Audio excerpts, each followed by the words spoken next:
Good morning students. आज का topic है हमारा save a document outline as a presentation.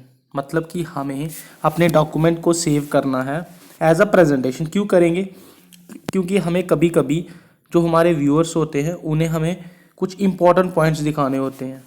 सारी समराइज्ड हर एक थ्योरी बेसिस कुछ नहीं दिखाना, सिर्फ इंपॉर्टेंट पॉइंट्स दिखाने हैं। तो हम वर्ड पे वो सारे डॉक्यूमेंट को क्रिएट करेंगे, बट दिखाने टाइम हम उन्हें एज अ प्रेजेंटेशन दिखाएंगे ताकि वो सिर्फ इम्पॉर्टेंट पॉइंट्स ही देखें। अब सबसे पहला पॉइंट यहाँ पे ये आता है कि हमें हमें क्यों नीड पड़ी outline as a presentation document को कन्वर्ट करने की। क्यों? क्योंकि कभी कभी हमें डॉक्यूमेंट्स में से सिर्फ इम्पॉर्टेंट पॉइंट्स दिखाने होते हैं, जो हमारे व्यूअर्स होते हैं, जो हमारे देखने वाले होते हैं, उनको दिखाने के लिए तो हम सिर्फ इम्पॉर्टेंट पॉइंट्स ही दिखाएं। क्यों हम उनको पूरा थ्योरेटिकल बड़े बड़े पैराग्राफ दिखाएं? वो तो दिखा नहीं सकते, क्योंकि हमारे जो ऑडियंस होगी, जो लोग प्रेजेंटेशन देख रहे होंगे, तो उनके पास तो इतना टाइम होगा नहीं कि वो सारा वो एक एक डेढ़ पेज के पैराग्राफ्स पढ़े।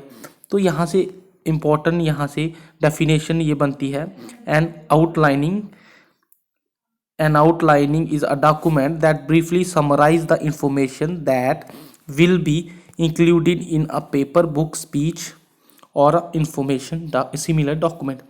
It shows the order which the information will be presented and included the relationship of the piece of information to others. यही मतलब है कि हम किसी भी डॉक्यूमेंट को ब्रीफली बताएं, छोटा सा, हम उसका निचोड़ क्या है वो बताएं, ना कि हम उसके पैराग्राफ्स में बड़े बड़े पेजेस दिखाएं। सिर्फ जो निचोड़ है उसी को अगर दिखाना चाहते हैं तो हम अपने डॉक्यूमेंट को किस में कन्वर्ट करेंगे?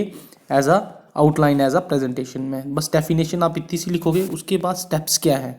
सबसे पहला स्टेप है, हम एक सिंपली ओपन करेंगे ब्लैंक डॉक्यूमेंट को। ठीक है, ओपन करेंगे न्यू वर्ड डॉक्यूमेंट पे, फिर हम क्रिएट करेंगे डॉक्यूमेंट्स। अब यहाँ पे ना हमें हेडिंग्स में करना पड़ेगा। हेडिंग्स में करेंगे तो ही हमारी इन्फॉर्मेशन है जो वो तभी वो हाईलाइट्स होगी। इन्फॉर्मेशन हेडिंग वाली ही आएगी, क्योंकि हमें आउटलाइन करना है। तो आउटलाइन सिर्फ प्रेजेंटेशन में हेडिंग्स होती हैं। देखो यहाँ ETS सर्टिफिकेशन लिखा हुआ है, ठीक है, और उसके नीचे पॉइंट्स लिखे हुए हैं। फिर कैम्ब्रिज ESOL सर्टिफिकेशन लिखा हुआ है, सर्टिफिकेशंस लिखा हुआ है, उसके नीचे पॉइंट्स लिखे हुए हैं।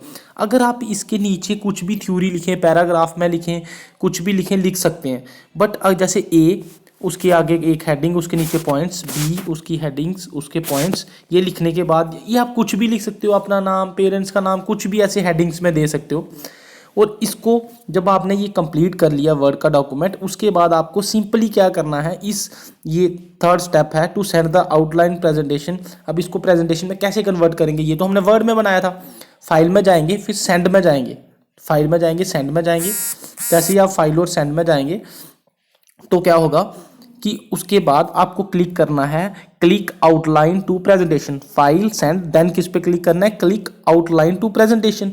और आप नोटिस करोगे, देखो नीचे आपकी प्रेजेंटेशन बन गई। देखो पहली स्लाइड बन गई, दूसरी स्लाइड बन गई। अगर यहाँ पे तो आपने लिखा नहीं था पैराग्राफ में बड़ा कुछ, बट अगर आपने पैराग्राफ में पिक्चर्स कुछ और डाला होता, वो आपकी प्रेजेंटेशन में नहीं आना था। सिर्फ मेन पॉइंट्स आने थे आपकी प्रेजेंटेशन में। जो मेन पॉइंट्स आपने दिए होते हेडिंग्स के आगे 1 2, यहाँ ये देखो स्टेप्स में लिखा हुआ है, एक हेडिंग दिया, उसके नीचे मेन पॉइंट्स है, सिर्फ मेन पॉइंट्स आते, बाकी कुछ भी नहीं आना था आपकी प्रेजेंटेशन में। सिंपली जो वो वाली चीज़ें आनी थी यहाँ पे, जो आपने इंपॉर्टेंस थी। इम्पॉर्टेंट सिर्फ आउटलाइन वही चीज़ें होती हैं प्रेजेंटेशन में जो इम्पॉर्टेंट होती हैं, जो निचोड़ होता है हमारे, जो हम किसी मतलब आउटपुट जो हम लास्ट में दिखाना चाहते हैं अपने ऑडियंस को कि ये देखो, आपको ये देखना है। बस लेट अस सपोज आप न्यूज़ देखते हो, जो हेडिंग्स होती हैं ना, वो हेडिंग क्या है? निचोड़ होती है। बस हेडिंग्स से पता चल जाता है आज की न्यूज़ क्या है। वो बीच में जो आधे घंटे के वो बोलते रहते हैं यहाँ पे ये हुआ, वो इतना इंपॉर्टेंट नहीं है। अगर हेडिंग्स भी पता चल जाए, बस यहाँ पे आउटलाइन एज अ प्रेजेंटेशन मतलब सिर्फ हेडिंग्स दिखा रहे हैं। देखो ये प्रेजेंटेशन बन गई। हाँ, इसका एक और इम्पॉर्टेंट पॉइंट है, जब आप प्रेजेंटेशन बन गई, ये देखो प्रेजेंटेशन बन गई, 1 2 स्लाइड्स बन गई हैं, लेकिन इसके बाद आप इन प्रेजेंटेशन को खोल के इनमें मॉडिफिकेशन कर सकते हो, फॉन्ट शॉन्ट जो भी ऐड करना चाहो कर सकते हो। और इसके बाद इस टॉपिक के ऊपर एक ही क्वेश्चन है, explain the procedure to create a presentation from. ये सिंपली यही स्टेप्स हैं। क्लियर है बच्चे? जब भी हमें कोई वर्ड के डॉक्यूमेंट्स को ब्रीफली मतलब निचोड़ मतलब लास्ट में जो इन्फॉर्मेशन दिखानी है हम अपने ऑडियंस को, अगर वो सिर्फ हाईलाइटेड पॉइंट्स में दिखाना चाहते हैं, थोड़ी सी दिखाना चाहते हैं, तो हम ये काम करते हैं।